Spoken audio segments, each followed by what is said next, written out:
Hey, floralpreneurs, it's Alison Ellis here again of realflowerbusiness.com. I want to talk to you a little bit about the importance of marketing and branding in your business. So I'm talking about how I got started in my business. I started thinking about this a few weeks ago and putting together some ideas. And I just want to share something right off the top because marketing and branding are not the same thing, first of all. There's a little difference between marketing and branding, but it's so important to your business that I want to just right off the top clear something up about it. In my business, I consider myself to not be an influencer. All right. I am a floral designer. I am a business coach. I'm an author. I'm a speaker. I'm all of these things, but I'm not an influencer. Influencer is not on my list. I'm not trying to be an influencer. And let me get a little more specific about what I mean by that. I'm not just creating content for clicks and likes and views or for monetization. I know, so crazy. I'm so different. But it's a really important thing to understand the difference between being a business owner and being like an influencer. We both need to create content that we share on social media.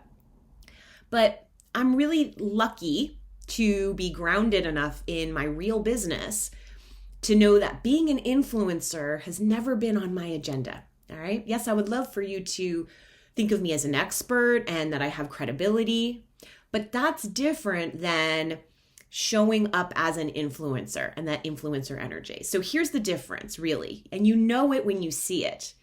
There's a sense of urgency. There's calling you out on what you might be missing. You might be making these mistakes, that kind of thing. And you must take action and I've got the answer and click here, right? Sometimes it sounds like being kind of aggressive, almost nasty, just to get your attention. And you might have a few people who are like, yeah, I like what you're saying here.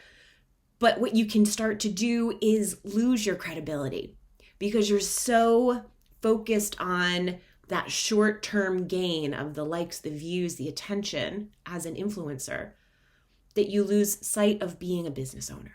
So this is why I want you to really know the difference between the way that I show up and the way that an influencer shows up. It's going to be very different. I'm not on TikTok. I'm sure I should be, but I can't do that and run my business the way I want to do it. So that is something I want to clear up before I talk more about marketing and branding, because it is easy to get swept up. It is easy to use the false metric of likes and views as success when I want you to think about dollars in your pocket, money in the bank, paying yourself, paying your team, paying your staff, doing beautiful design work.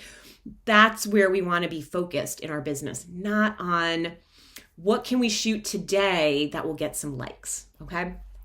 So I hope this gives you a little bit of permission in your own business to think of yourself and your social media interactions slightly differently. It's not just about how many people can pay attention. It's really about how do you show up in a way that represents the best of you and what it is you really need to share. How you really show up for your clients, how you solve their problems, how you thrill and delight them with what you provide. All right. So I'm going to jump into a little bit more on marketing and branding in the next video here. But for now, I just want you to really think about yourself as being not an influencer, not a person who needs to work so hard to get seen on social media, but as a business owner where marketing is part of your business and social media is only one part of that marketing piece. So there's so much more that goes in to marketing your business and finding the right customers and bringing them to you. But being an influencer, I just want to encourage you to not have that be your goal. Lots of views seem nice in the moment, but what we want is long-term growth and sales. Even if it's not growth every year, consistency, something that we can rely on and depend on, and also something that doesn't drain us. So this is where you can see social media being a real key factor in burnout for people and overwhelm. So I don't want that to happen to you. I want you to have that permission.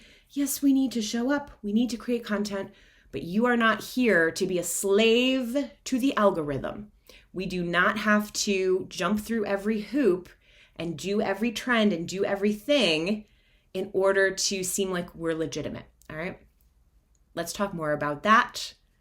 Tune in for the next episode. All right. Thanks for watching. Keep doing beautiful work.